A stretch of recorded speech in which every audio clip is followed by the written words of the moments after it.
America's B-1B, the bomber built for a war with Russia. B-1B bomber still answers the call in modern warfare. The B-1B Lancer was originally made to be the main delivery mechanism for the US nuclear triad in the 1980s if war with Russia ever broke out. Instead, after the Cold War, it became a conventional bombing warhorse.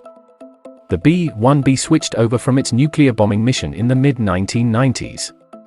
9/11 made it a go-to bomber during the War on Terror. It conducted high percentages of the total munitions dropped after 2001, an era when it punished numerous targets in Iraq and Afghanistan. But the B-1B showed its age with extensive wear and tear. By 2019 only a handful was flight-worthy due to heavy use in those conflicts. The B-1B, a multi-mission bomber. The B-1B can drop and launch a diverse range of guided and unguided ordnance. The airplane is versatile and mostly thrives in a high operational tempo environment. It still has the speed and maneuverability to be included as a mainstay in major joint warfighting plans. The B-1B bone is slowly being phased out. Known as the bone, the B-1B will eventually be replaced by the B-21 Raider, but that transition will likely not completely happen for another 5 years. And there are estimates that some B-1B bombers will be in the fleet for many years after. The Air Force is cutting down the number of B-1Bs though. With an arsenal of 100 jets at one point, the Air Force sent 17 B-1Bs into retirement in 2021. 3 dozen met the chopping block in the early 2000s. Now there are 45 left that fly out of Ellsworth AFB, South Dakota, and Dyess AFB, Texas. Focus on the B-1B bombers that are left. The trimmed fleet will enable better maintenance and an improved supply of spare parts. There have been structural wear, fuel tank issues, and problems with the ejection seat that have crimped readiness. The Air Force hopes to save and reprogram $10 to $30 million in funds that it would have spent to keep the 17 retired bombers flying. Reagan's peace through strength strategy invigorated the program. The B-1B has had a long life. Originally flown as the B-1BA in 1974, it was cancelled later that decade after 4 were built. The Reagan administration resurrected the program to answer the Soviet threat.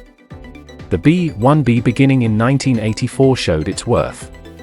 It could fly 900 miles per hour at 60,000 feet with a range of 7,000 miles. The Air Force ordered 100 bombers and Boeing began pumping them out.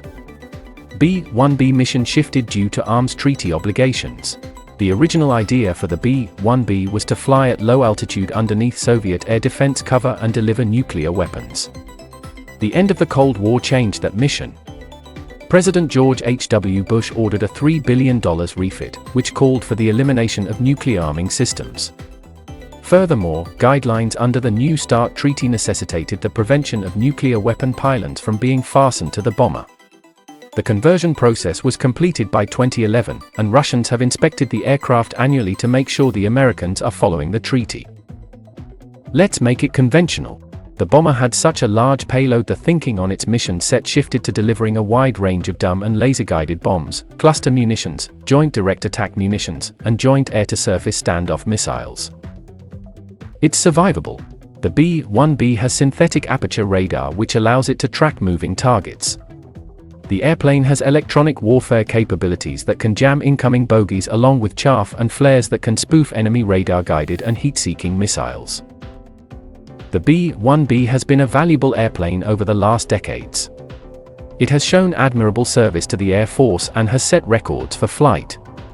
The B-21 stealth bomber is coming in the next few years, but due to the versatility and combat history of the B-1B, the bone will probably be in the fleet even when the B-21 begins flying regularly.